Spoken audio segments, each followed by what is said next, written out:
I want to call to order the Hampton Roads Planning District Commission meeting for October 17, 2019 at 12:30. I want to take a minute to welcome all the commissioners and all the members of the public that are here with us today. Thank you for coming out. Before we get for the approval of the modified agenda, got something I want to read to the commission, and this will be on item number 10. I want to thank everyone for their interest in the Atlantic Coast Pipeline and for their attending today's meeting for discussion on this important regional topic. Our executive director has informed me that over the past couple of days, we have received over 150 emails and texts containing comments on this topic. This is exactly why we want the PDC to take up the discussion on this issue of regional importance to provide a setting where our regional leaders and the community can discuss and learn and share ideas about important regional issues. Due to the amount of public comment we have received, I believe it is important to allow staff time to summarize this information, but more importantly, allow the HRPDC members to review this public input before we deliberate and making any decisions on this important regional issue. As a result, I would like to propose two actions. First, we would propose that we officially remove the discussion of the Atlantic Coast Pipeline from today's agenda. And secondly, I will appoint a working committee consisting of representatives from the HRPDC to research this topic and provide recommendations to the Commission for consideration. I will be working with the Executive Director to identify a working committee that consists of both urban and rural localities who will be impacted by any decision relating to this project. If there is agreement for this approach, I would entertain a motion according to this plan. Mr. Chair, I move that we remove item 10, the Atlantic Coast Pipeline, and 2, that we appoint a committee to study the Atlantic Coast Pipeline and recommend action to this body. Second. And we have a second. All right. All in favor, signify by saying aye. Aye. All opposed, nay? Nay. Any, just the members. Any abstentions? Here, abstain, potential conflict of interest. Thank you, sir. Mr. Chairman, we also have a show of hands of the no votes. Just to review for Ms. Arledge, Mr. Cheatham from Franklin, Ms. Knoll from York, Mr. Morgan York, Mr. Keaton Isle White, and the others. Thank you. Oh, and one abstention from the area from Portsmouth due to conflict. So carried? Yes, sir. Okay, that carries. All right. Next, submitted public comments. There are no submitted public comments. Absolutely. Yes, sir, if I may. Yes, sir, go right ahead. I apologize. So what we attempted to do is we had it cut off so we could get this information before the commission members, but all public comments that have been received on the Atlantic Coast Pipeline as of yesterday afternoon, our staff has made copies for each of you, each of the commission members. They are distributed and at your place. I do want to report that overnight we received as many as 50 to 70 additional public comments. We will put those together as well, and we will be distributing those to the commission members as well. They will become part of the record for this deliberation. I personally want to thank the residents, the community members that took the time to provide those comments to us. One will assure everyone that those will get in each of our commissioners' hands. In addition, we will be responding to those public comments, letting them know the process that we go forward and taking those into consideration, Mr. Chairman, as we move forward. So did want to refer all members to this set of comments today and make you aware that we will continue to provide you the comments as they come in from the community. Mr. Chair. Thank you. Yes. May I, since we are talking about environmental issues, that we might do this by email as opposed to killing more trees? Okay. Thank you. Yes, and if I may, I take responsibility for that, sir, and thank you for that comment. I did, however, want to, in respect to the comments received, make certain that you did get these in your hands today. But yes, we very much agree. Thank you, sir. And since this item has been removed from public comment, if y'all want to hold off on comments, or if you want to make some comments today, or if some of you want to make them as a group, with the public comment period will be open for that. But since this item is not going to be on the agenda today, it may be something you want to comment on later, or send us emails or texts on your comments so that the commission can hear it. But it's always open for the public to speak at any time.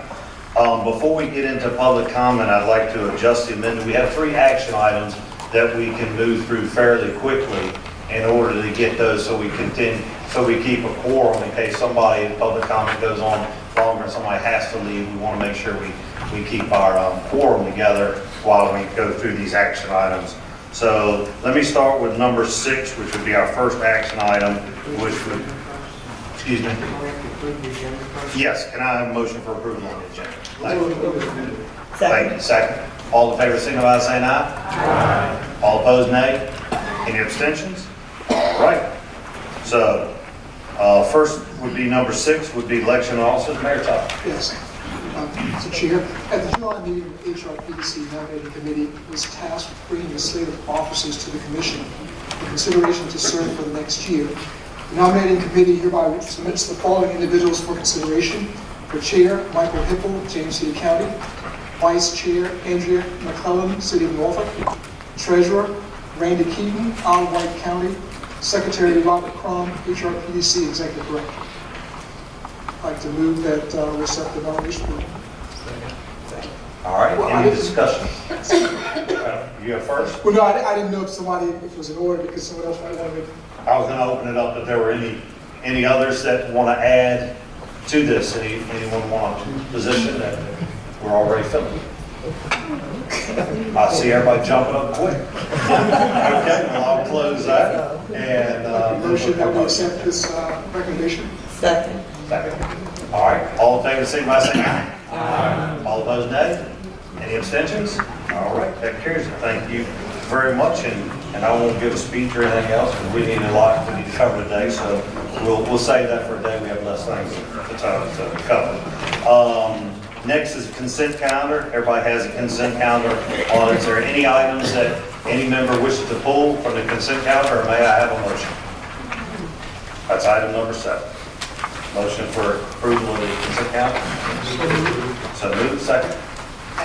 All in favor, signify by saying aye. Aye. All opposed, nay. Any abstentions? All right, we'll move right along. Okay, the next is our legislative agenda. And instead of Bob going through that right now like he normally does for time, we've got that written down and see what we're supporting. And Bob will come back if we have time allowed afterwards to discuss that.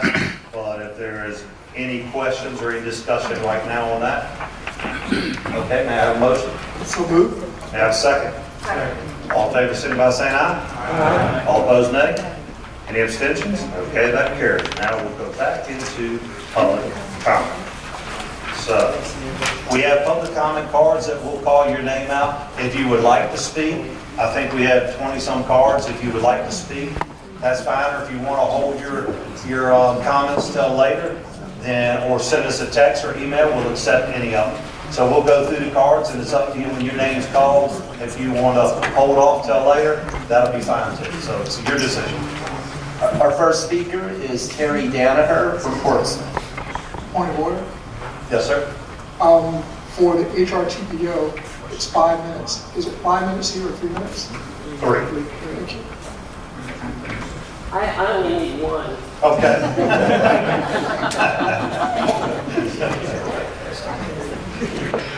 Good afternoon. Good afternoon. I usually have a seat over there on the corner where Carlton Hardy is sitting. You kindly offered to fill in for me because I have to leave. But I did want to say that I originally got up here because I am the chair of the Community Advisory Committee for this body and HRTPO, and we had not had a chance to look at item 10. And we just found out about it, in fact. So we will have a chance to meet before you all meet again in November, and we will take this seriously. And if we could have the information shared with us too, that you all have received, it would be very helpful. And as far as the committee goes, I'd be delighted to serve on it. So that's all I need to say right now. Thank you very much. Thank you. Next. The next speaker is Jim Hampton from Chesapeake.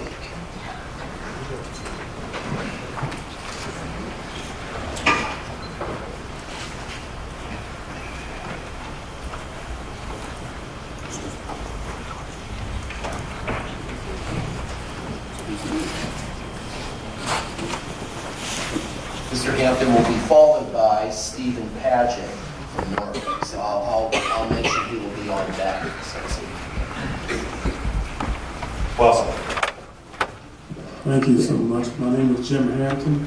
I am a homeowner in the Georgetown section of Chesapeake, and I'd like to talk briefly about the pipeline, if I may.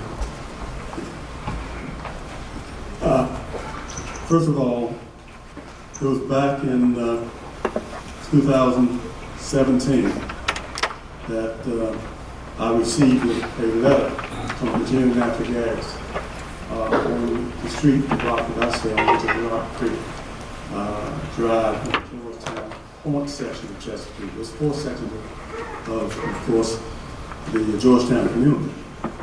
At any rate, it invited me to a meeting at Bethel Baptist Church on Campbell Road. Didn't know anything other than the fact that they were talking about some construction. Got there, and when I got there, we found out that Virginia Natural Gas had decided, apparently already had the authorization, to bury large construction pipes in our community. Initially, quite naturally, it was a surprise. Being a homeowner there for about 32 years, and in fact, I'm retired military. I wasn't very happy because I knew then that the home that my wife and I built, and we bought the parcel there to build it.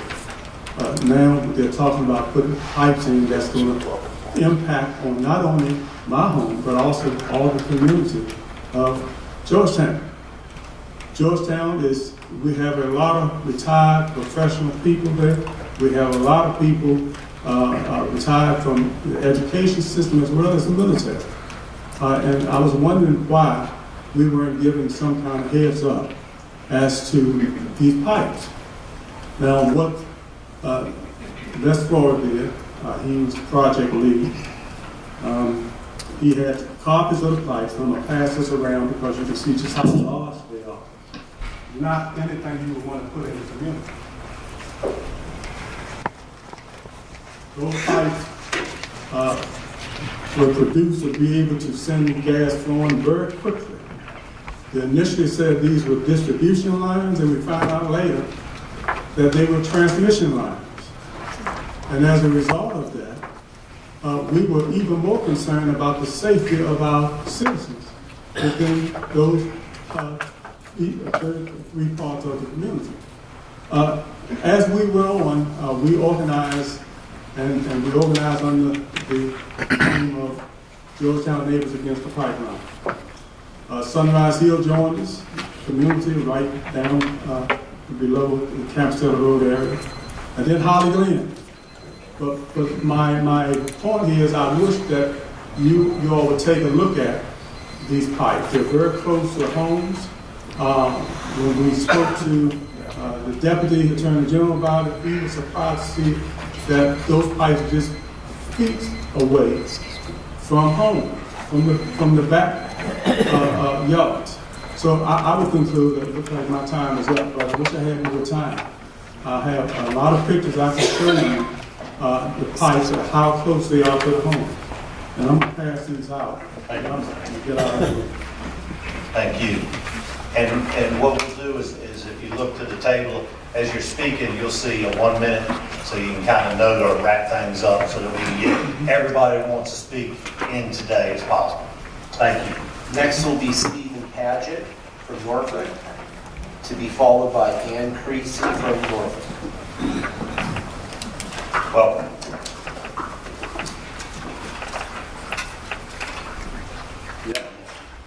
Hello.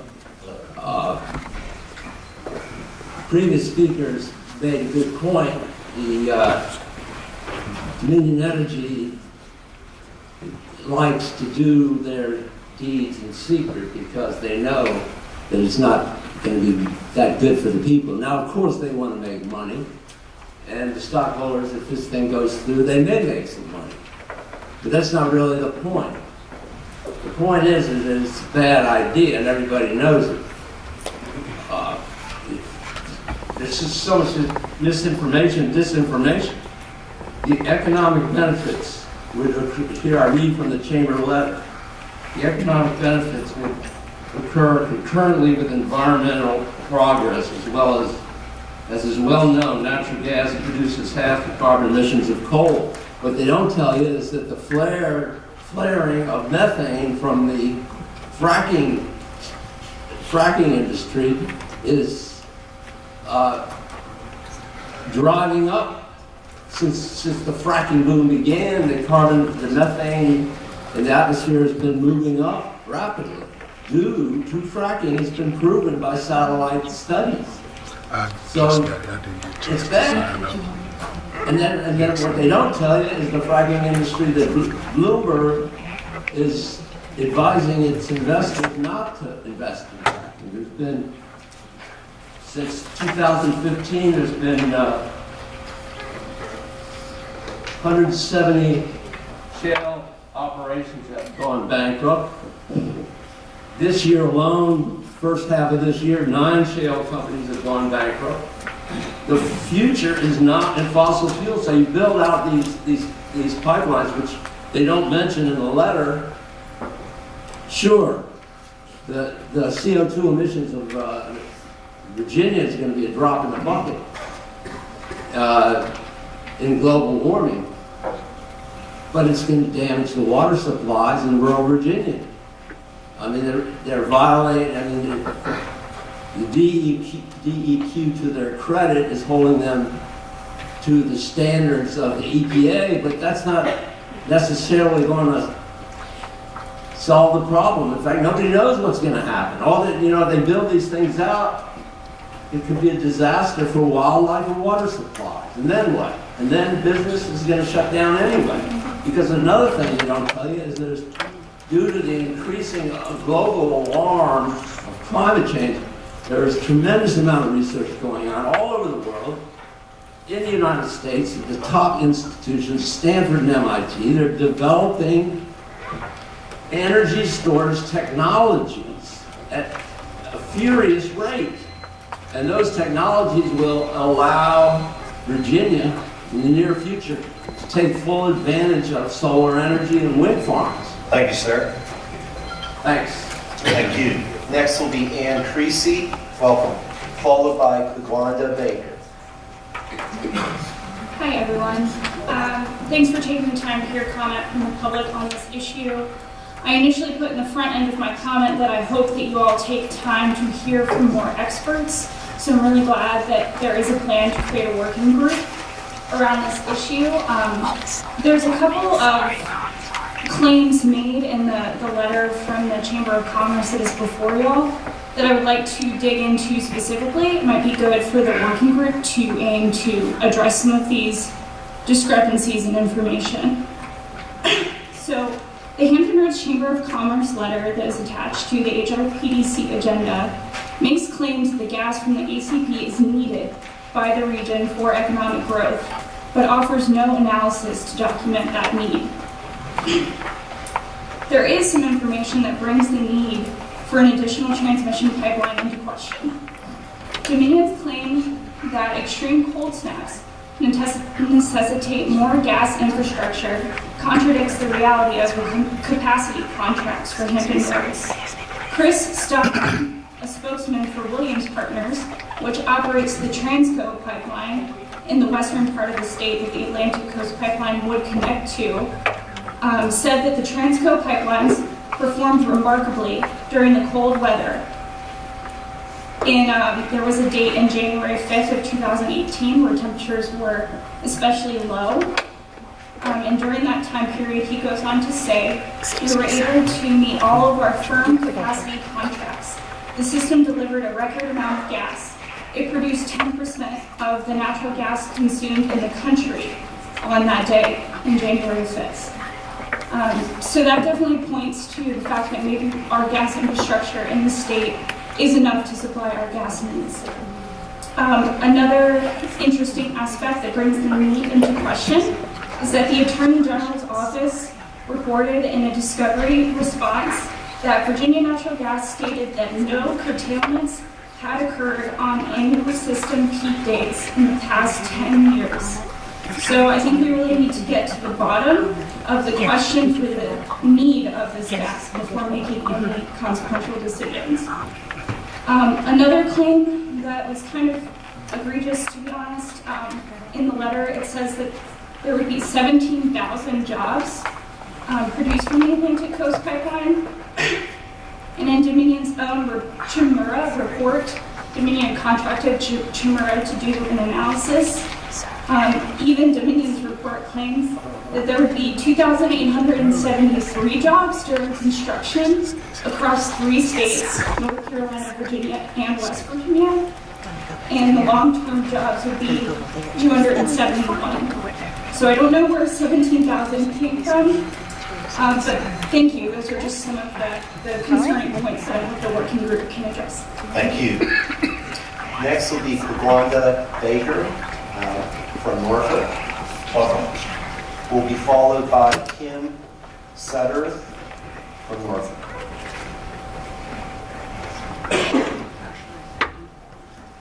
Good afternoon, commission members. My name is Quan Baker, and I'll make my comments very short, as I'm sure most people will trying to hit some of the points that I would remember. I would just suggest that you also consider during your deliberation putting out an opposition, a resolution opposing the Atlantic Coast Pipeline. Thank you. Thank you.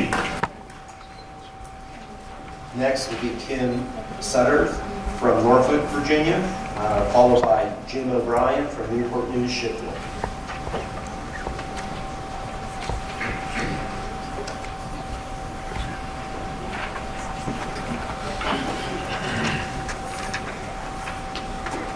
Welcome.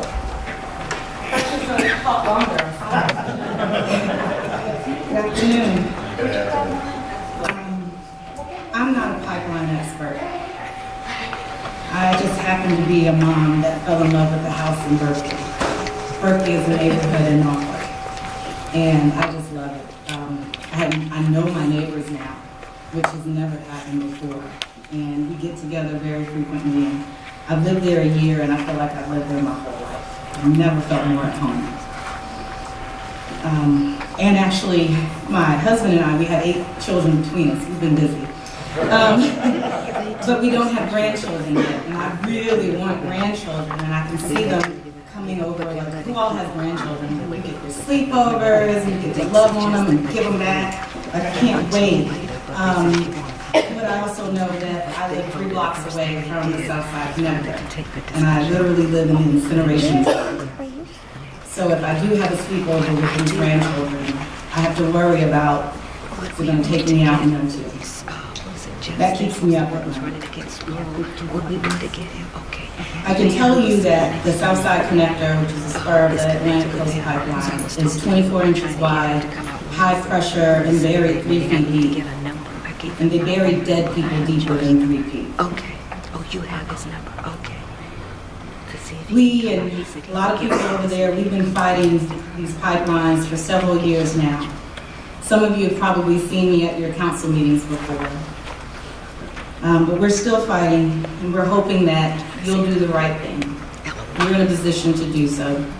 Maybe not today. We thought you were going to vote today, but when the time comes, I hope and I know that you'll do the right thing. If you do nothing, Virginia Natural Gas and Dominion will ply the state with dangerous, predatory, and unnecessary fossil fuel infrastructure. But if you vote no, you send a message to all Virginians letting us know that you're willing to stand up for us.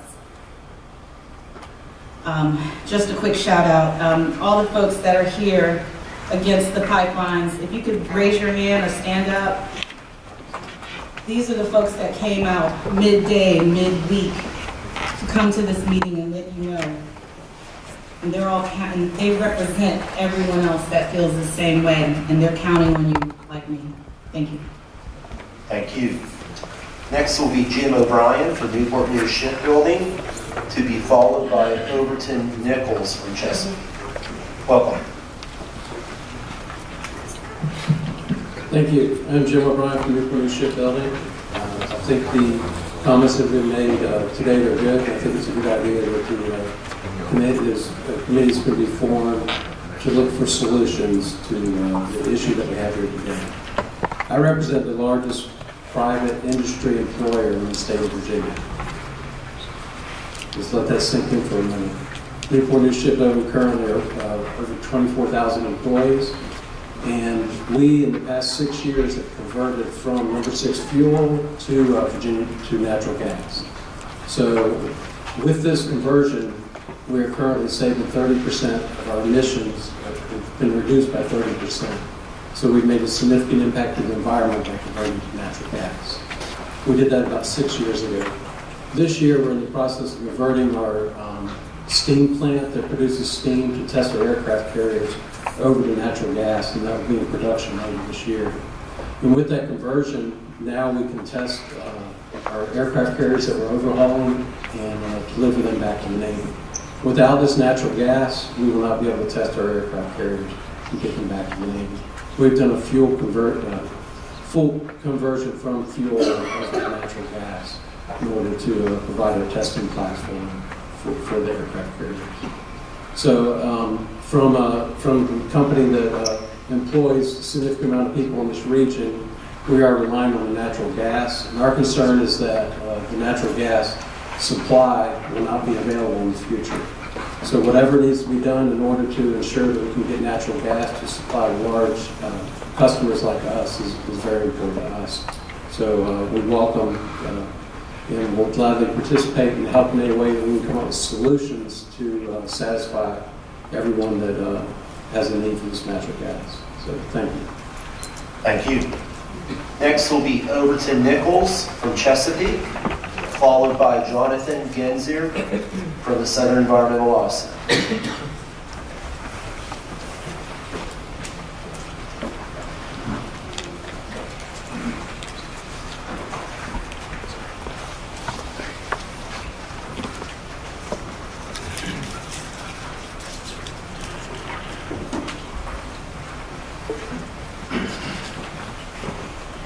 Welcome.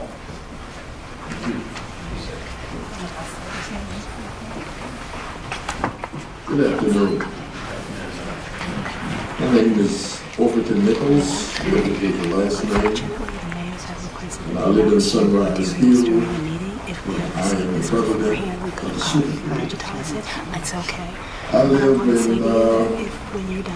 in Sunrise Hill. I have enjoyed that section until Jimmy National Gas came in.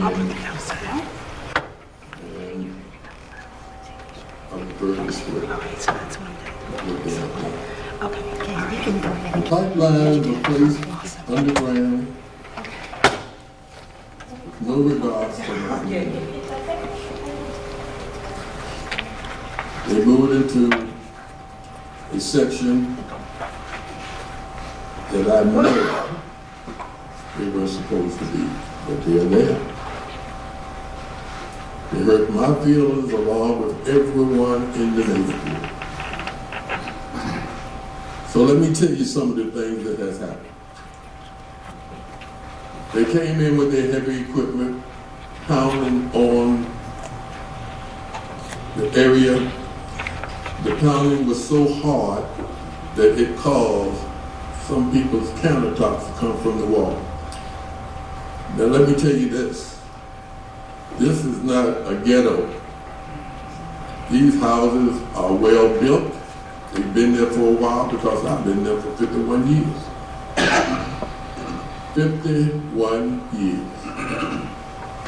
Some of these pipes are 30 feet from individuals' homes. Here's the thing. These pipes are near churches, schools, rec centers.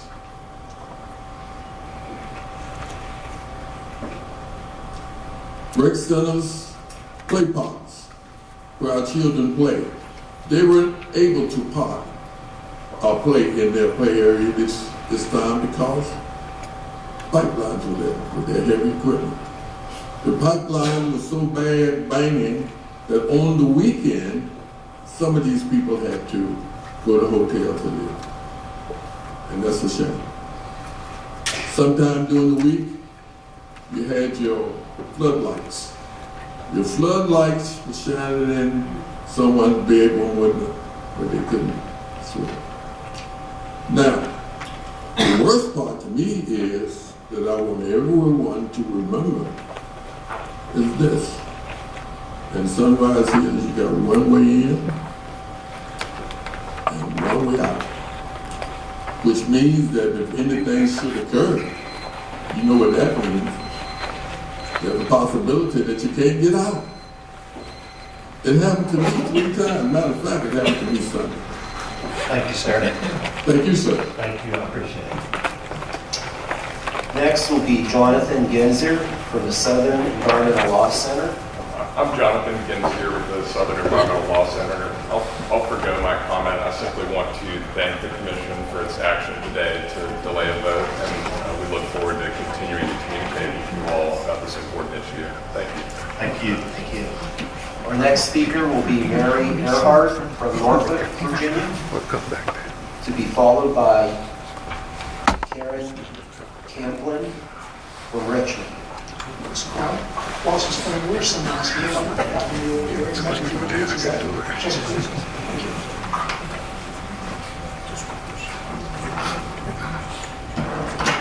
Good afternoon. Good afternoon. Committee wants to get approval for its $7.5 billion project before all of the facts are known. These costs will be passed along to the ratepayers. This 600-mile project is slated to cross often geologically unstable land and 1,100 bodies of water in the state of Virginia. This land disturbance will cause erosion and sediment buildup and will have an adverse effect on the health of the Chesapeake Bay. No amount of mitigation on Dominion's part can prevent this. The 42-inch natural gas pipeline and its spurs and compressor stations often go through towns and neighborhoods that are economically challenged. The compressor station in Buckingham County is slated to be built in a predominantly African-American community. They don't want it. This is economic racism. Dominion claims that the natural gas is needed for economic development in the Hampton Roads area. If you go to one of their shareholder meetings, you will hear them state that gas is for export. Ratepayers will pay for the construction of the Atlantic Coast Pipeline, and the shareholders will reap the benefit of the natural gas sales. Ultimately, it seems that construction of the ACP will be dependent upon the price of gas overseas. It is not for our benefit. This fracking process that is used to extract natural gas from deep in the earth uses millions of gallons of fresh drinking water in the extracting process. This water is forever contaminated. It is put back in the ground and will be there in perpetuity.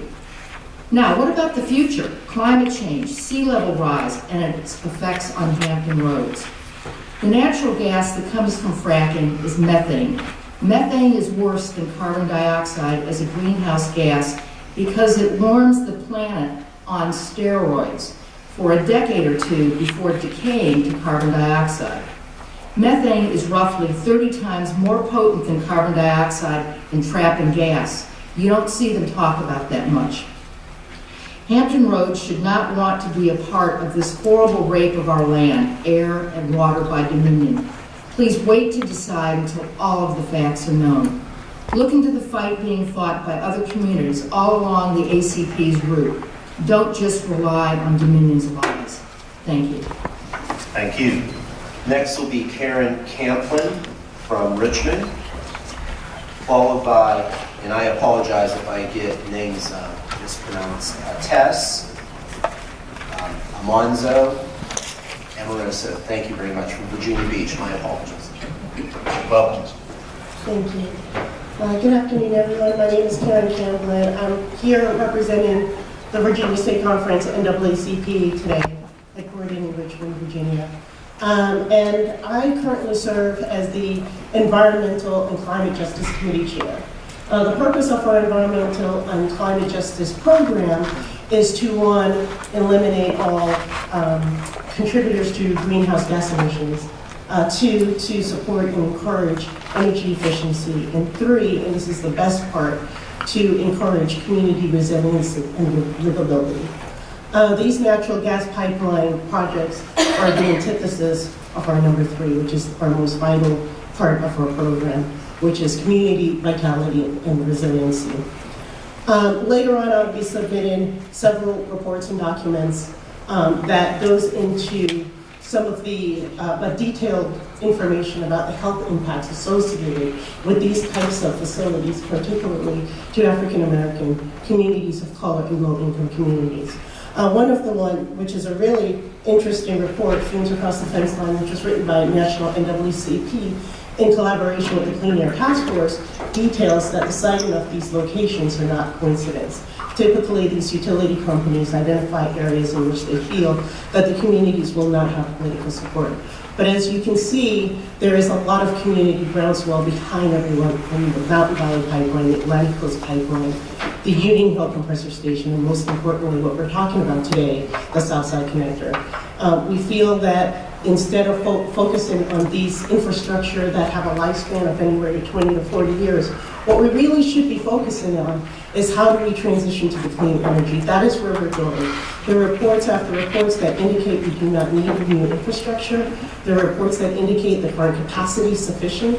That we have a lot of detailed documents that shows with our PJM collaboration, as well as the voluntary curtailment program, that is suffice. And transitioning to solar and those types of clean air energies would be enough to address the energy demands.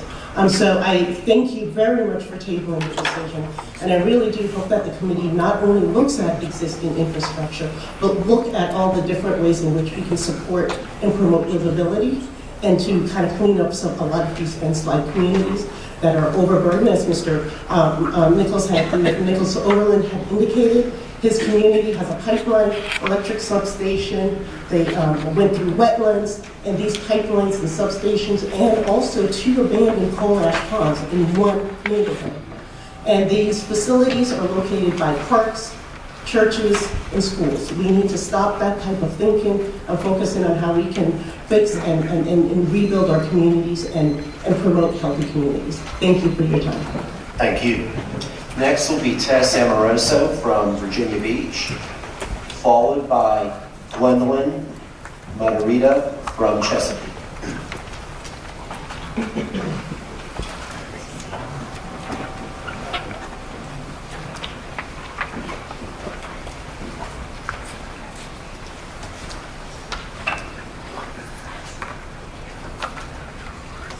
Welcome.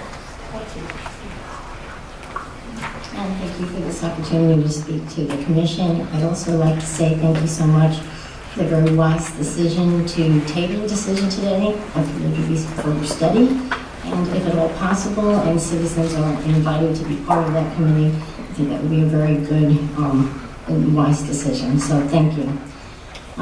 So I didn't prepare notes. I'm just going to speak off the cuff. What I know about the Atlantic Coast Pipeline is that it's unneeded, unwanted, dangerous, environmentally racist, and environmentally destructive.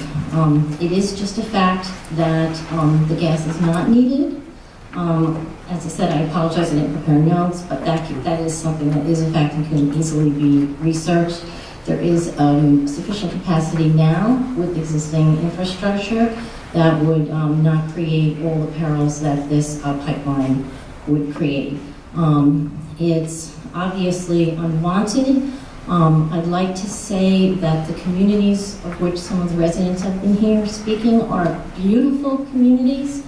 I don't know if anybody here has been to these neighborhoods and seen how close these pipelines are to community centers, churches, and schools. But for example, there's the line, like let's say standing where I'm standing, and there's a school that's maybe, I'd say, about where the back wall is. There's an elementary school.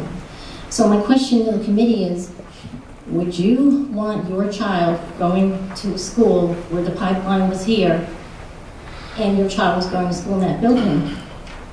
And if the answer is no, then you have a moral obligation to say, then none of our neighbors' children should be put in that peril. So it's clearly unneeded, it's unwanted, it's dangerous. Our opposition in terms of dangers is not hype. That's another thing that a quick 3-minute Google search will be able to show anybody in this room. The number and extent of explosions and accidents that's happened recently, actually, even with this very same technology that's being proposed. It's extremely environmental racist. Again, if you haven't researched this, please go research Union Hill. Again, that's a 3-minute search. Community, so let me just backtrack this important point.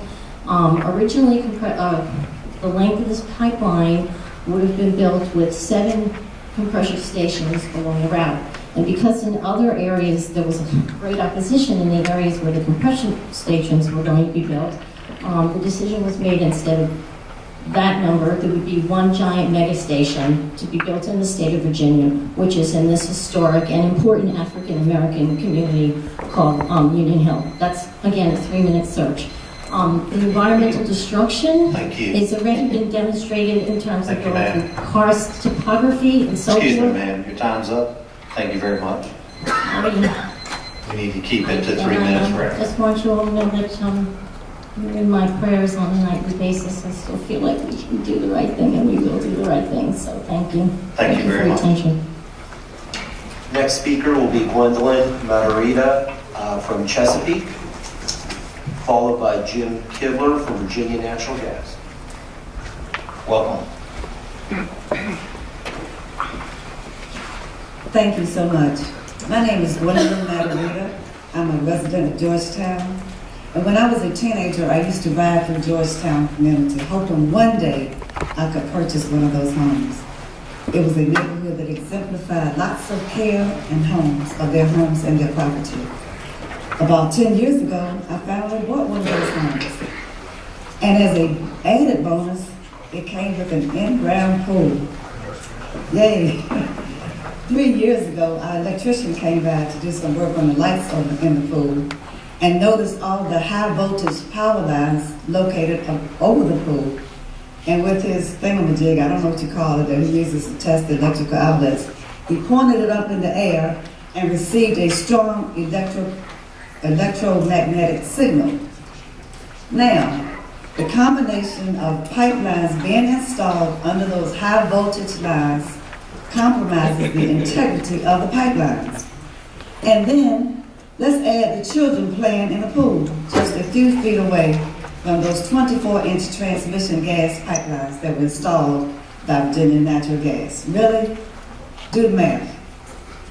I'm now in a position that I don't believe I will ever be able to move out of my house or to sell it, because no one is going to purchase a house knowing that gas pipelines are pretty much right at their back doors. Not to mention that the value of our homes was dropped significantly. What now? What happens to all the equity that we've been building once we retire? What happens to that? It went down the pipeline. We have shared our concerns to the governor, to the Congressman Bobby Scott, the mayor, Attorney General Herring. Virginia Power even came out at one of our rallies, wrote an article about it. Channel 10 came out, covered everything. And then I wondered, does anyone really care? A gas explosion can be extremely detrimental And then there's a slogan that we as Americans have adopted. If you see something, say something. Well, we see a problem, a big problem, running gas pipelines in our backyards. And we are saying something. And hopefully to someone who will listen and then do something. Thank you. Thank you. Next speaker will be Jim Kibler from Virginia Natural Gas, followed by Ethel Mitchell from Chesapeake. Welcome. Thank you. Mr. Chairman and Commissioners, thanks for the opportunity. Thank you for your attention to this vitally important issue for the region. I'm the son of two local elected officials, and I know from personal experience that often you're the ones who have to separate heat from light, and I thank you for your work in that regard. I'm going to be very brief. We're going to be happy to participate with the committee and any information it needs about this project. Just let us know. But I'm also here not only as president of the gas company, but outside of my day job, I serve on the Go Virginia Region 5 Council, and we just updated our regional growth and diversification program. And it was noted, it's in the minutes that were published today. We're not sure the region, in fact, we have serious doubts about the ability to implement that growth and diversification plan without the Atlantic Coast Pipeline. I'm also one of 33 directors of the Hampton Roads Business Roundtable, and I'm authorized today to tell you that we have also come out in support of this project for all the reasons that you hear about the need for gas in the region. This is not the Southside Connector, so to the extent there's confusion around that, I want you to know the Southside Connector is in service today. It's built, and for the first time in over 20 years, last month we ran our entire system on the Southside Connector because we had to. And so it was necessary for reliability in this region, and that's the reason it was built. There is insufficient gas capacity into our region today. We are already in our 5-year horizon in terms of reserve margin for BNG. There's a tremendous need for this. You'll also see later recent work that's been done around the region to identify 139 sites for economic development of 25 acres and greater. We can't serve any of them, no more than perhaps a coffee roaster. There's just not enough capacity for economic development in the region.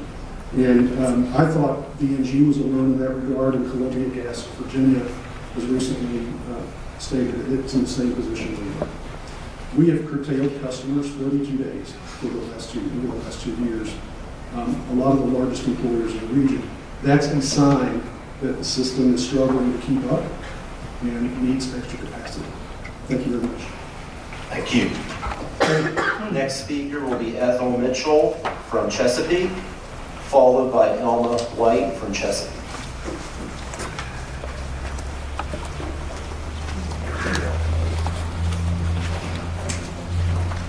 Welcome. Thank you very much. Thank you. I'm trying to find out what I need in my notes. It is a pleasure to be here. Good afternoon. I am Ethel Mitchell, a resident of Chesapeake for more than 70 years. My family and I have lived in Georgetown Colony for more than 46 years. I have enjoyed my community and surrounding communities. These communities have provided my family with a level of comfort, security, safety, and respect. Recently, our way of life has become threatened.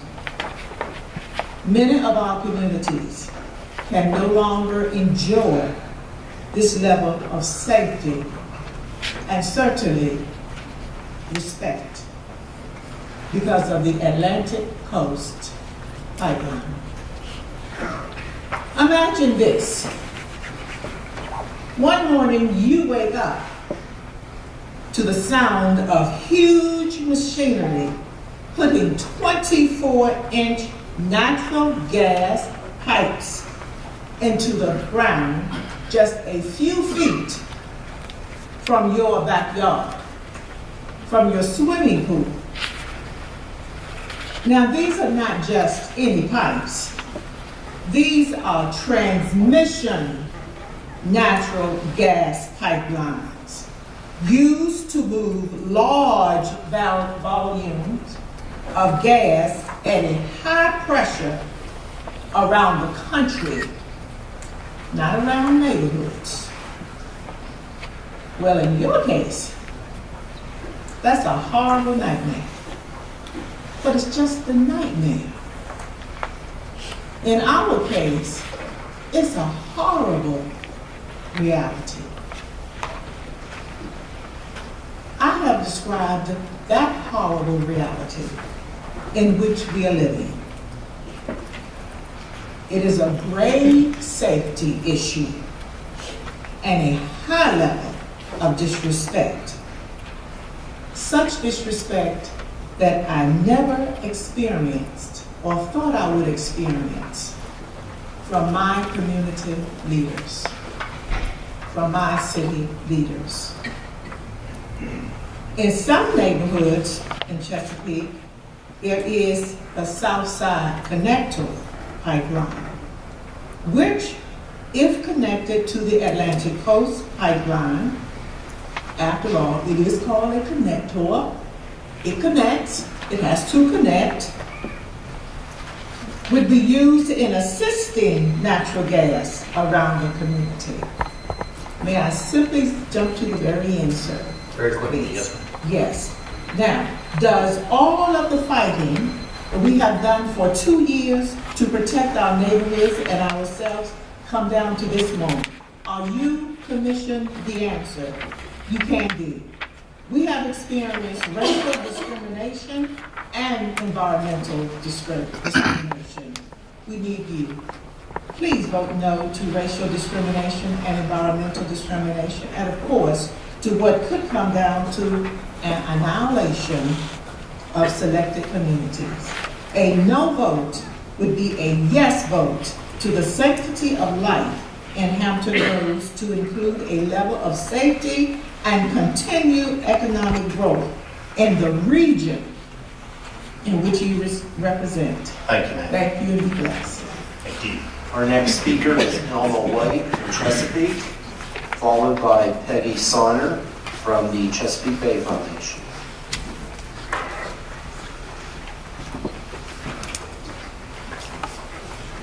Good afternoon. Good afternoon.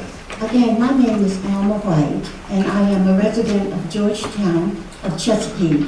And before I start my report, I just want to let you know that the Southside Connector pipeline has been installed right behind my backyard.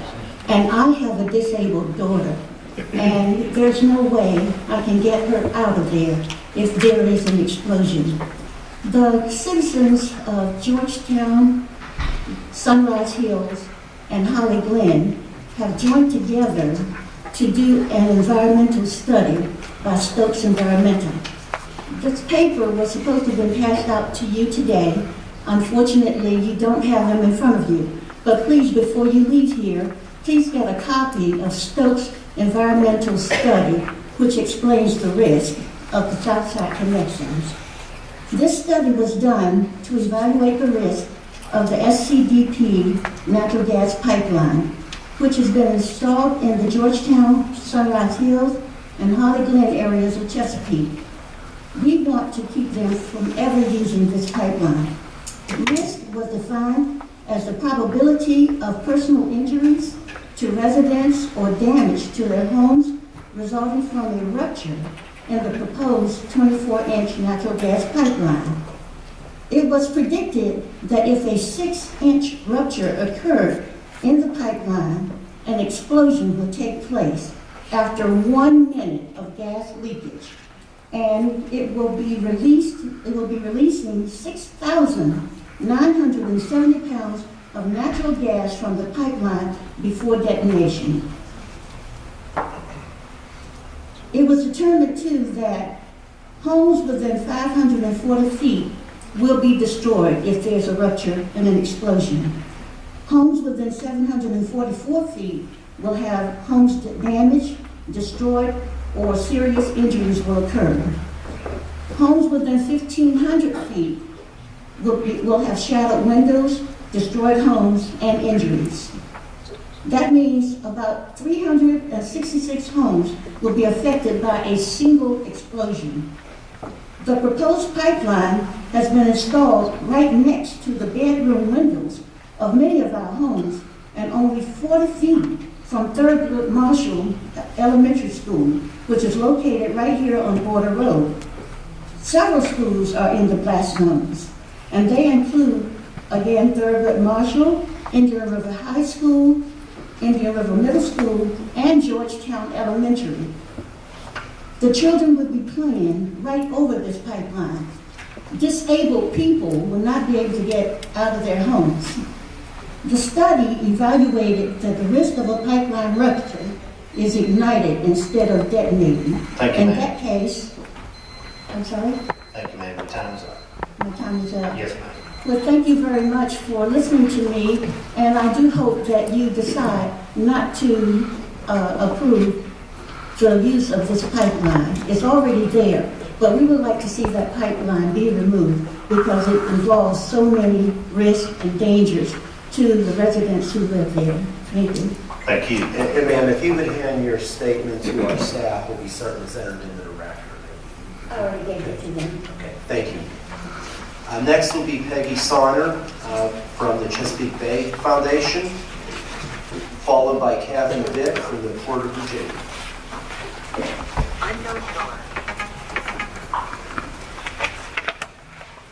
Welcome. Thank you. Peggy Sanner, Chesapeake Bay Foundation. I came down from Richmond this morning because I knew you all were going to address a really important subject.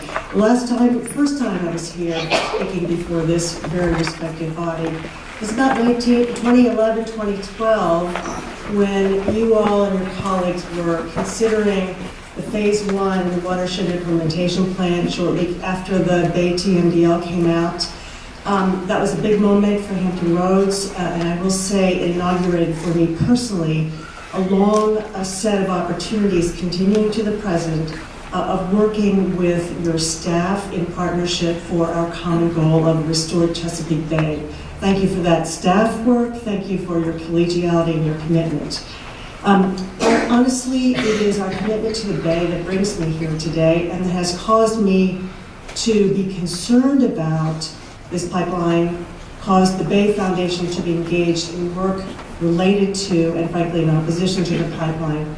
We're concerned about its effect on the Bay, and I would ask you, after I thank you for thinking about this seriously and postponing the moment, thank you, I would ask you to remember, as you engage in a more detailed study, your commitment to the Bay. Remember how much money you all as a community are spending on Bay restoration, and I can name the various categories. I know what you're doing on stormwater, I know what you are doing on wastewater, I know how much more in the governor's plan you are being asked to do. It's a very big deal. I won't recite the figures, I'm sure you've got them in your brain, but I would say, please recall, as you consider down this path, how important it is not to undermine all of the good work that you all have been doing in the Bay by embarking on a project that, in our view, will have deleterious effects on that work. It doesn't make sense fiscally, and in our view, it doesn't make sense in terms of the kind of work that we need to do for the Bay, for our communities, for our children. So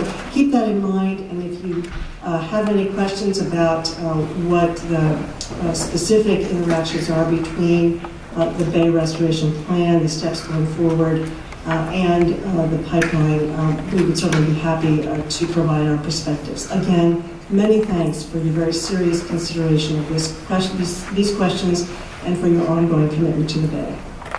Thank you.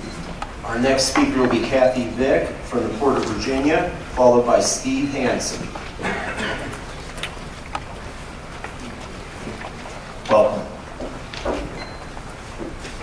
Good afternoon. Sorry I'm losing my voice. If you can't hear me, just raise your hand and I'll try to. First, I want to thank you on behalf of the Port of Virginia for all of your support as we have been investing, like the shipyard, in reducing our carbon footprint and reducing emissions. And we're doing that by over $700 million in investment to electrify derailment and entry cranes and shift to other equipment that's hybrid in nature. But it is increasing our energy demand on our terminals.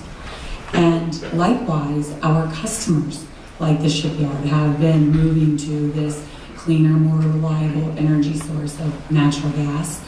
We had 45 announcements last year, economic development related, that our port users, 80% of those were manufacturing facilities and require this reliable energy source.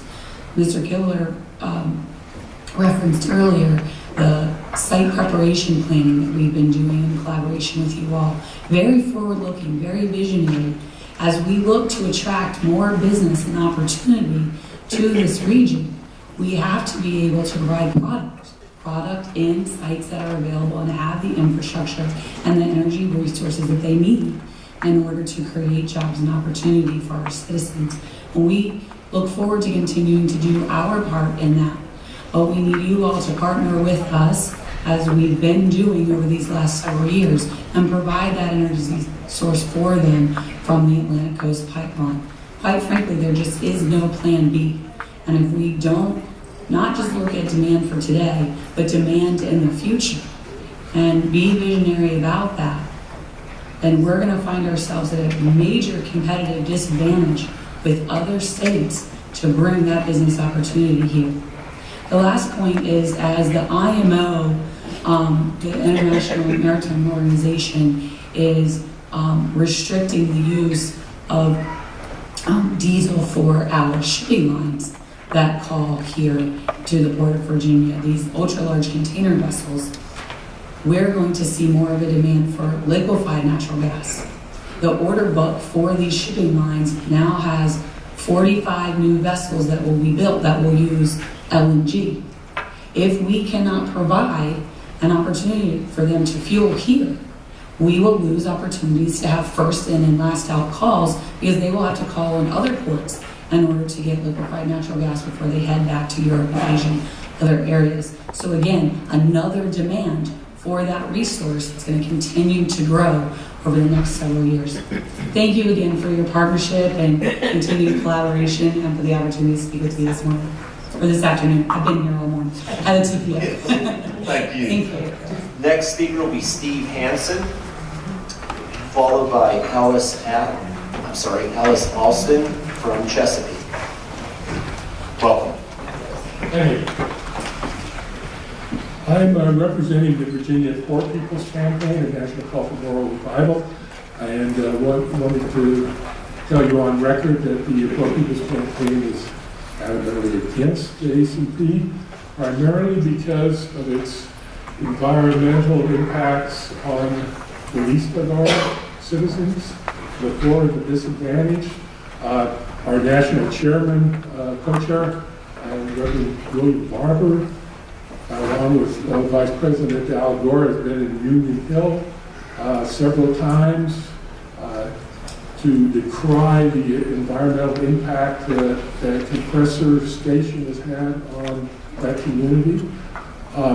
And similar consequences are possible here as far as safety and health hazards for a high-pressure pipeline that is almost unprecedented in its route through residential and parks and churches and certainly schools too, include Title I community schools such as Thurgood Marshall.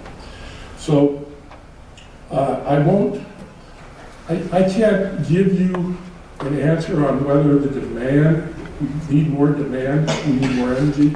I could suggest, though, that what we need to be doing is going forward with cleaner, non-renewable, renewable energy as opposed to non-renewable energy, which is on the table for your consideration too.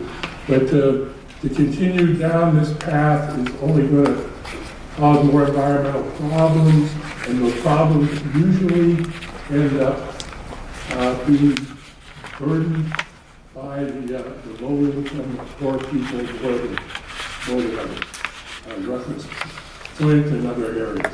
Thank you for your time. Thank you.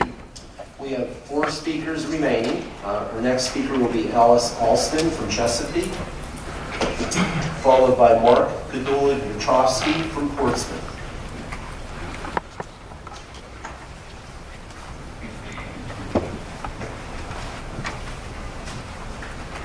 Welcome. This afternoon, I'm here to represent the Unit Owners Association of Hopland Glen. I'm on the board of directors. 2 years ago, we did start a battle against the South Side Connector that's associated with the ACP. Through that time period, a lot of our family members, they were afraid. Just like so many others, we went through tests of environmental problems, we went through the safety level, then we came back to say, our lives matter.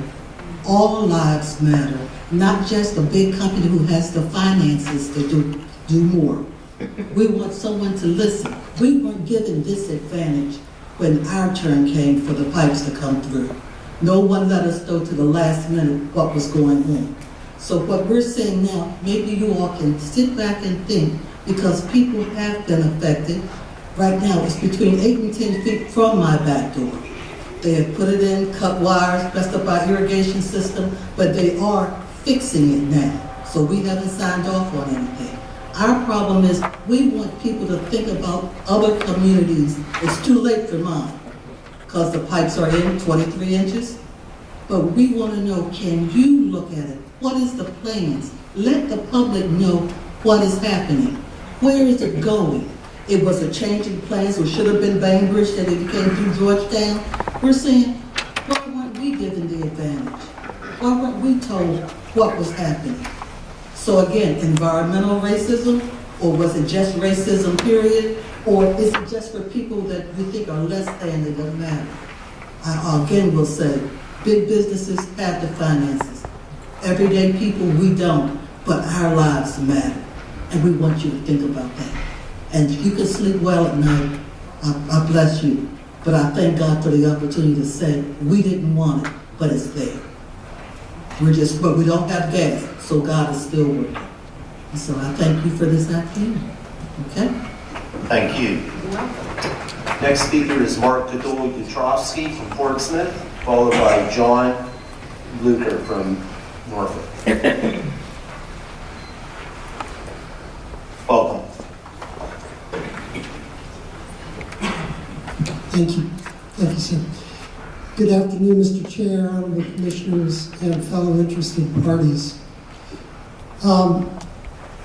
Those of you who serve on the CAO committee, Chief Administrative Officer Committee, have heard my substantive objections to the pipeline already.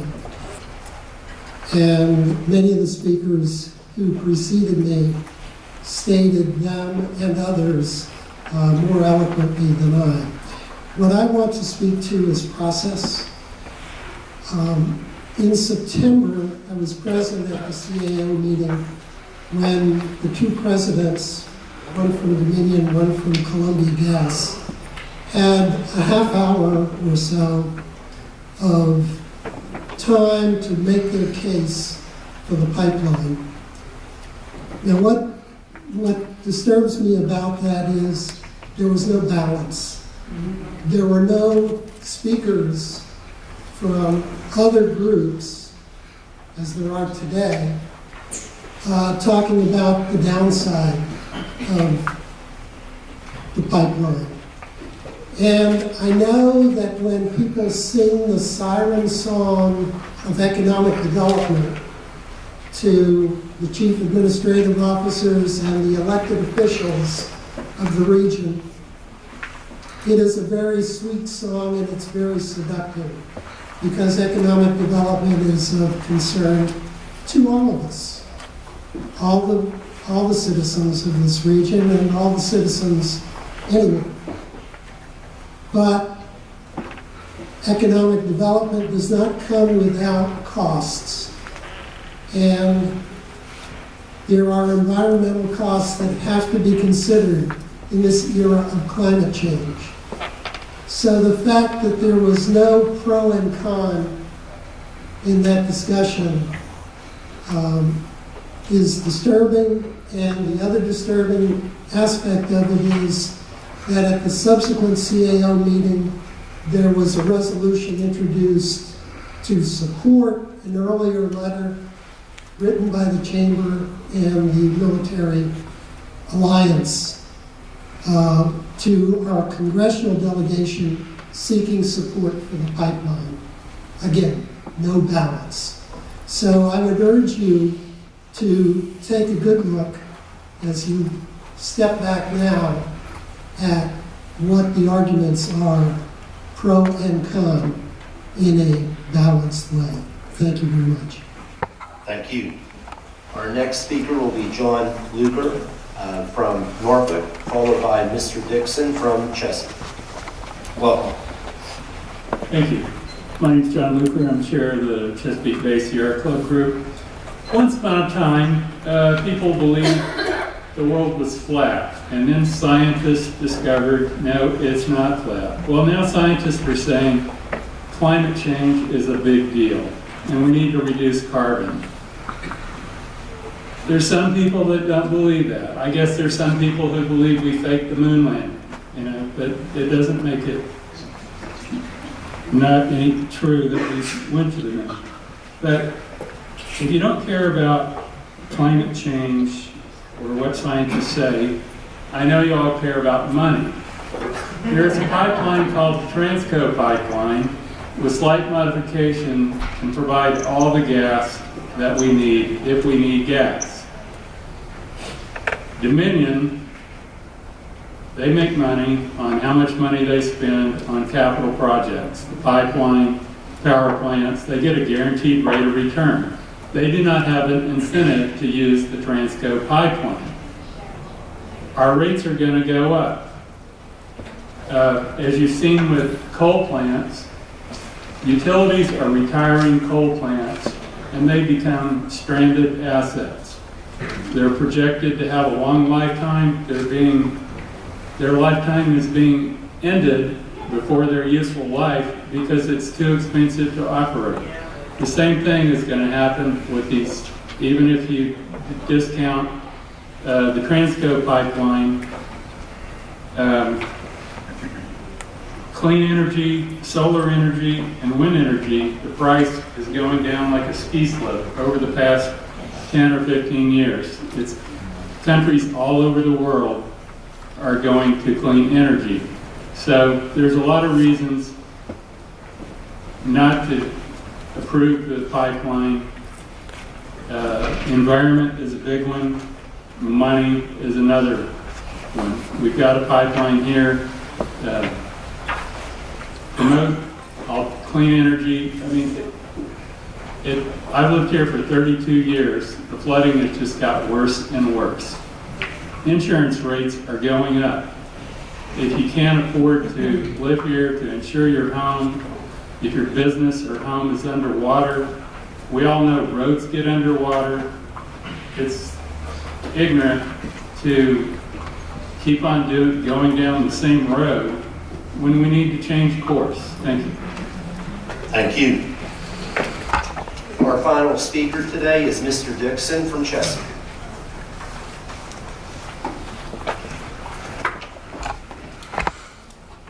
Welcome. Good afternoon. I won't be before you long. I know when we get to the last one, you're ready to roll. But listen, before we go, there's just some small article I'd like to read. On September 13th, 2018, excessive pressure in natural gas lines owned by the Columbia Gas of Massachusetts had a series of explosions and fires and occurred in 40 homes. Over 80 individuals were injured. 80 individual fires, excuse me. One person was killed 30,000 forced to evacuate. Then it goes on to say about the cost. Over-pressurized gas mains. The cost is greater than $1 billion of property damage, personal injury, infrastructure damage, and mutual aid payments to other utilities that help in the recovery process. This happened in Massachusetts last year. It doesn't really affect us, or does it? This is something we have to take into consideration when we're making the choice that we're about to make, that you're about to partake on. It may not affect you, it may affect other people later on. You can take a look around and see if there are any individuals in here that you would prefer not to see that may be taken out by the gas line. I don't think we would like a choice like that. I wouldn't like a choice like that. But in actuality, these big pockets, $7 point something billion, financial might doesn't make it right. Coming through. I'm not going to be before you long. I just ask you to make the right choice. Some things to think about. Something may never happen, but it already is. And as we know, we've got stuff in the news, buildings collapsing, things are happening because people, these are all man-made things. And man isn't paying too much attention or he's under too much pressure nowadays. From my understanding is that when this was brought before the city of Chesapeake, the information about the pressure wasn't accurate until later on investigated by Norfolk Naval Shipyard. Then we found out the amount of pressure that's going to be going through these pipes. So take that into consideration when you make your votes. Please, it's a lot at stake. Children, grandchildren, friends and neighbors. Thank you. Thank you. All right, that'll close our public comment period. And we'll move on to number 11. If I may very quickly, Mr. Chair, if I may ask just 1 moment to make a comment. Before we move on to the offshore wind, which we will be able to do very quickly, I would like to recognize someone on our staff who's had a 5-year anniversary milestone with the HRPDC. Jill Sutherland, can you just stand for a second, please? Jill is a water resource planner 3 person in our water resources department. I appreciate the comment from the Chesapeake Bay Foundation about the work we do at the PDC. Jill works with Whitney on advancing a lot of that work. She does stormwater management and permitting work, provides staff support through your regional stormwater work group, supports your MS4 permit compliance, and a number of other responsibilities. Jill, just wanted to introduce Jill to everyone and congratulate her on her anniversary.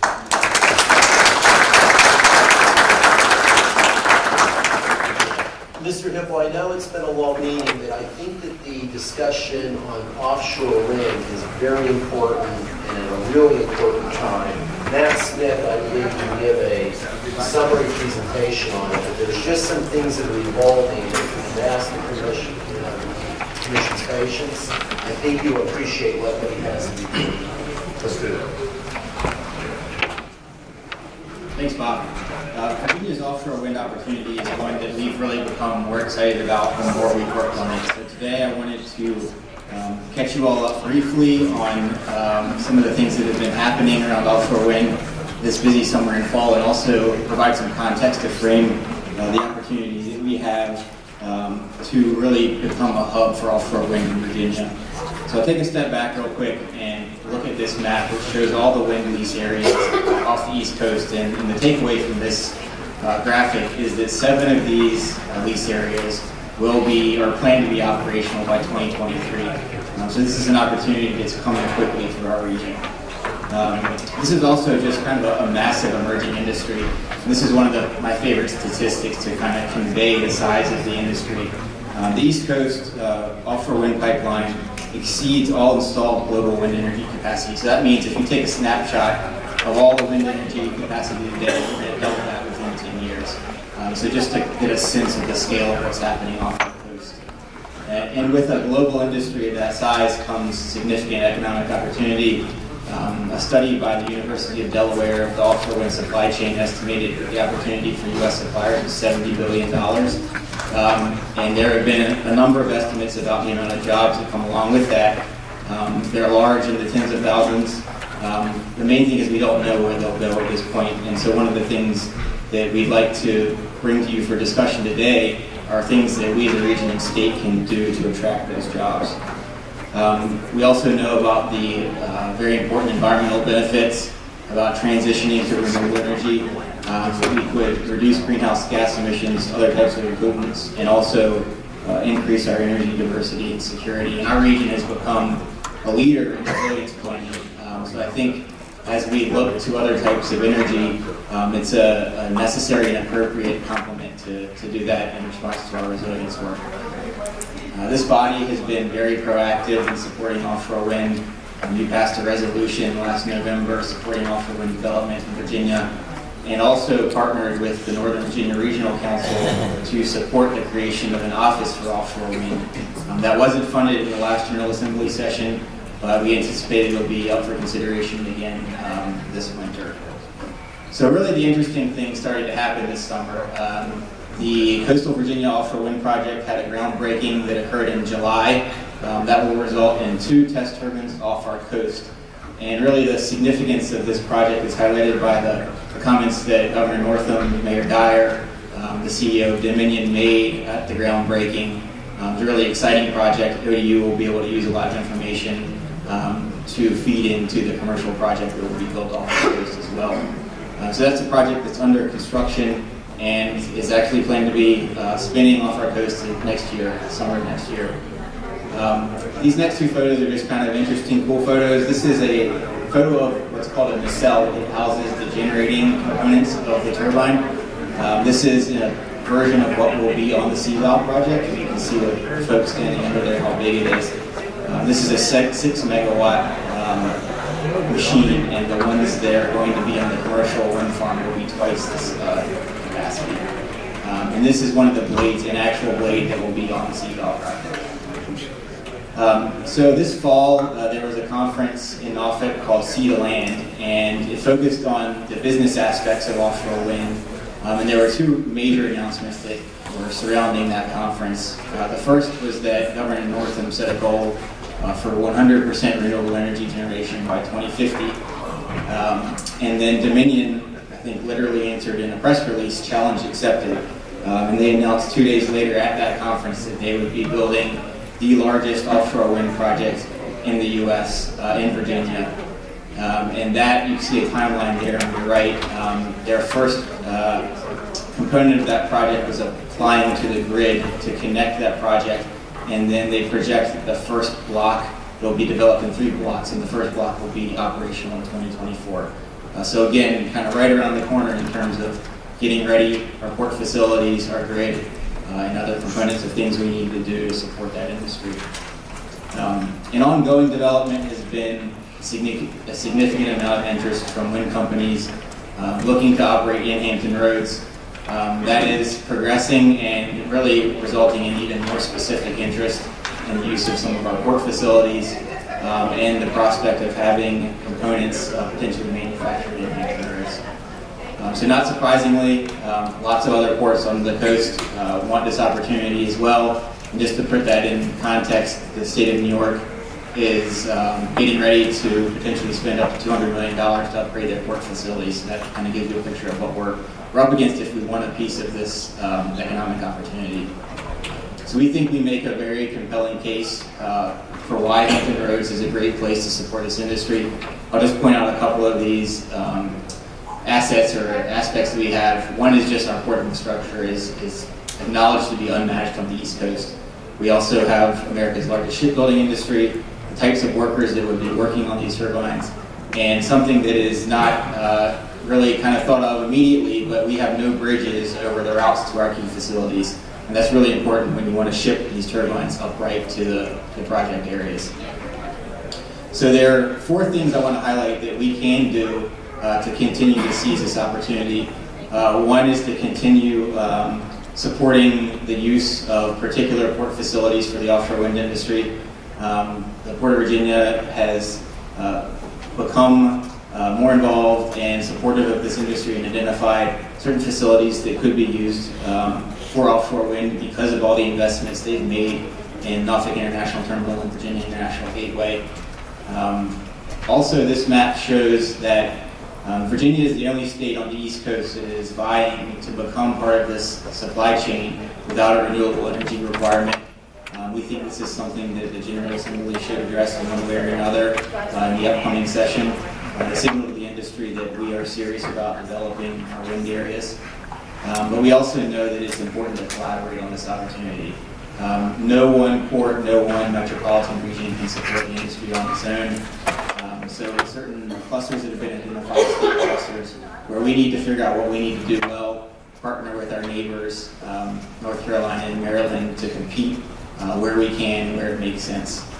And finally, we have been in discussion with folks at the regional level and the state level, and we have reason to believe that Virginia will need to know pretty soon in a concrete way how they're going to support this industry.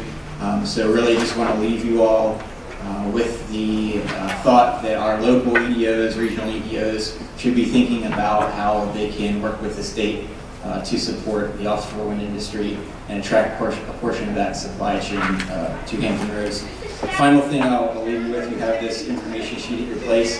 It outlines some of the benefits of bringing the wind industry to Hampton Roads, also some of what we need to do, and also just point you to that bottom line there. And we really have gotten a lot of regional support for this effort, supported by Reinvent, Hampton Roads, the Chamber, and Heretta. So we're really excited about this opportunity. We're running out of time a little bit, but I'm happy to answer any questions that you all have. Any questions for Matt? Yes, go ahead. Thank you, Mr. Chairman. Matt, thank you for that overview. We would just leave you with this today and say that we have been told by some of these companies that Matt is placed on the screen that our harbor, our Hampton Roads region, is the top position metropolitan region on the East Coast to seize this job creation opportunity because of all the things that Matt has mentioned. I can also report to you that I have attended with ODU meetings with the Governor's Chief of Staff, the Secretaries of Commerce, the Secretaries of Finance, the Secretaries of Transportation. Virginia is at the table at the highest level thinking about what they need to do to influence the people that do all the things Matt talked about, right? The technology jobs around this industry, the assembly jobs, the manufacturing jobs, the construction jobs, to look at how they can position Virginia and Hampton Roads to be able to take advantage of these opportunities. The item that we would leave for you today and why we felt it was so important for Matt to be able to provide you this briefing is Doug Smith is here from Heretta, your president and CEO. Doug, I see Jim Spohr in the back from Reinvent Hampton Roads. They are right in the middle of these conversations. But I would encourage as commission members, begin the conversations with your local economic development professionals, thinking about where your sites are that could line up around some of these job opportunities, which are shovel ready, and how you could strategically partner with Heretta and your local economic development people to maybe promote these sites to these potential prospects. Matt, I think you'd agree the time is now, right? Absolutely, the time is now that the projects are going forward. And I'll also add to your comment about being prepared. Doesn't necessarily mean you need a 50-acre waterfront property. These components need to be coded. We need instruments. So there's all sorts of opportunity that doesn't necessarily need a waterfront parcel to participate in this industry. But the time is of the essence. We have a lot of competition in the industry is moving forward. Yes, sir. As part of the analysis for our discussion in the later meeting about the need for natural gas, I think it'd be important to analyze how much natural gas would be needed to help in the offshore wind industry as well. As far as construction or manufacturing that, how would those two energy sources paired together, or would they be needed? Good idea.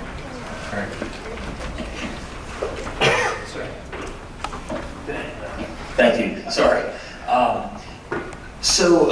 Bob, I know previously, I guess maybe 2 or 3 years ago, there was some work done on some of the potential supply chain sites in Hampton Roads. And if I recollect this correctly, I believe the BASF site was like the site that they said, hey, this might work pretty well, and they had it kind of all laid out and how this would work, and that was, I believe, numero uno on the site.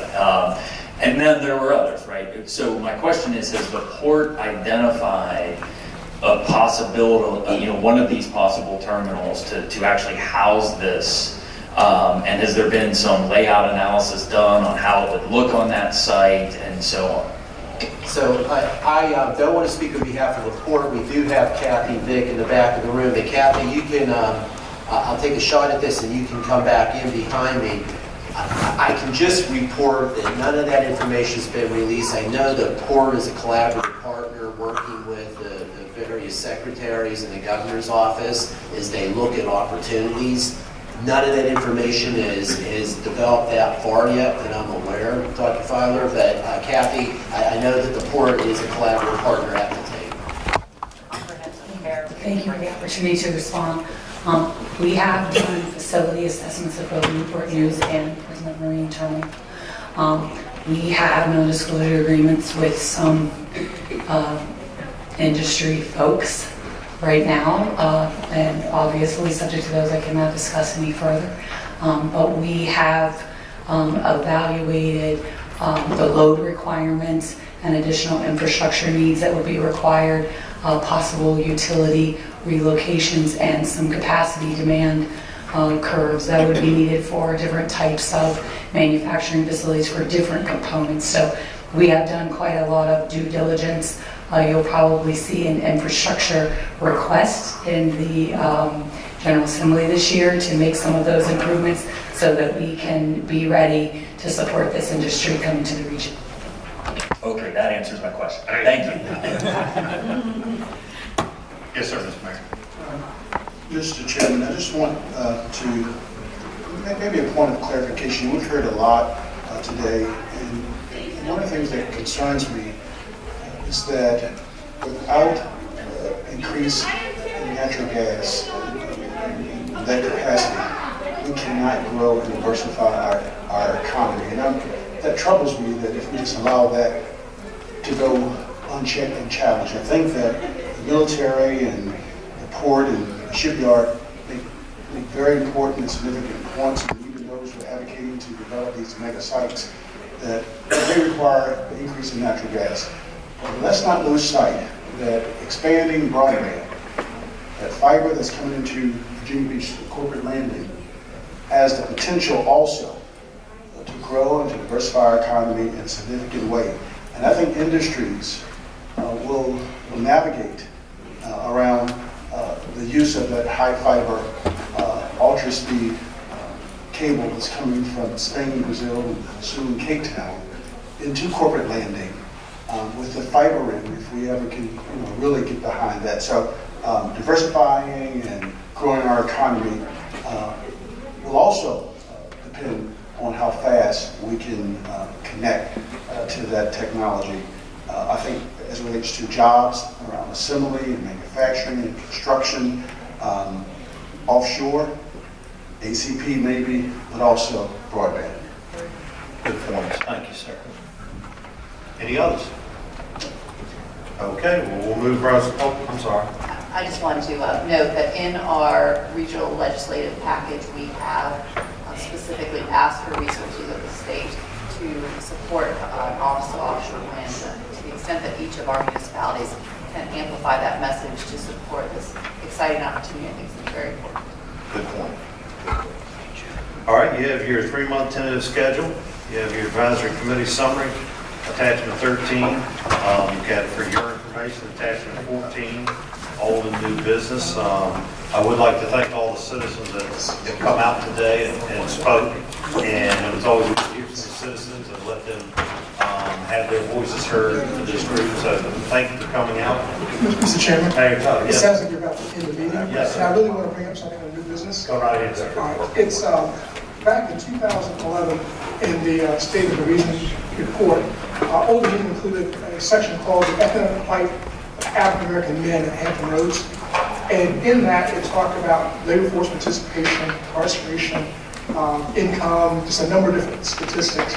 But one of the things that was not in that report that I put together a spreadsheet on, and I think it concerns all of us in the region, and that's the number of murders in our region. And I looked at a spreadsheet from 2003 to 2018, and I really looked at about 7 cities. But for the most part, we're having 1 homicide a day, going back to 2003, and also looked at assaults, and it doesn't identify what kind of assaults there were, but we're looking at about maybe 8 assaults a day. The point I'm trying to make is that for the most part, most of the homicides that are occurring are due to gun violence, and the victims and the perpetrators are African American males, generally between the ages of 14 and about 24. And so if we can look at opioid deaths or vaping deaths and consider those crisis issues or public health issues, then I think that certainly losing that many black males would be a public health concern. I don't know how many are due to gun violence. I don't know how many assaults are, but I think perhaps it's something that the PDC can look at to maybe try and get this data and then see if there's something we can do to impact this in a positive way. And maybe we need to look at perhaps what has happened in the last 10 years, because the Old Dominion report looked at roughly 2000 to 2009 recession, focusing primarily on 2006, 2009, but what's happened in the last 10 years, and has that attributed or been a contributor to this surge or increase in homicide. So I just want to put that out there as something perhaps we can look at. Thank you, Mr. Mayor. Bob, can we look into that? Sorry. Yes, sir. Our regional planning team, economics team, led by Greg Rudendorf, Catherine is in the back. We'd be happy to sit with the mayor, talk about the information we might be able to research, and then possibly bring that back to the commission. Thank you, sir. Could I ask? Yes, ma'am. On the legislative package, did anyone bring forward, and it's a very small thing, but it's something I think could benefit every locality. Last year there was a bill that was referred to JLAR that would have allowed retired law enforcement officers to work up to 40 hours a week and provide security, particularly for schools and perhaps for other municipal facilities. And that was sent to JLAR. The study should come back. And I think that's something everybody should, we certainly are behind it. People in our delegation introduced it, which would expand the numbers of people that you could have work full-time in these facilities, be fully trained. But the issue is the VRS. They're allowed to work 32 hours a week. This would allow them to work 40 without impacting their retirement. So was that raised with the legislative package group? It was not, but we would have an opportunity to add that to our agenda next month. I'm not certain if maybe other localities, does anybody else place that on their agenda?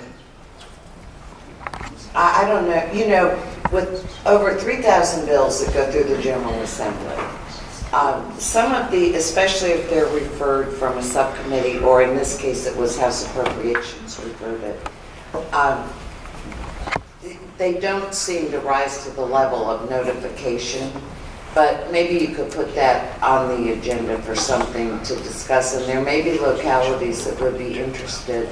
We can provide some background on the bill, because the people who introduced it and supported it represent a number of localities sitting in this room, including Virginia Beach, Suffolk, and us, and Norfolk. So I'd appreciate it if we could look into it and just at the very least provide the information to other localities. I just think it would be, we're all stressed, it's difficult to provide the security, and it might be a really good avenue for every locality to look at. Thank you. Okay, we'll take care of that. Anything else? Do roll call. Seeing none? Okay, we'll, motion for adjournment. All in favor, say aye. Aye.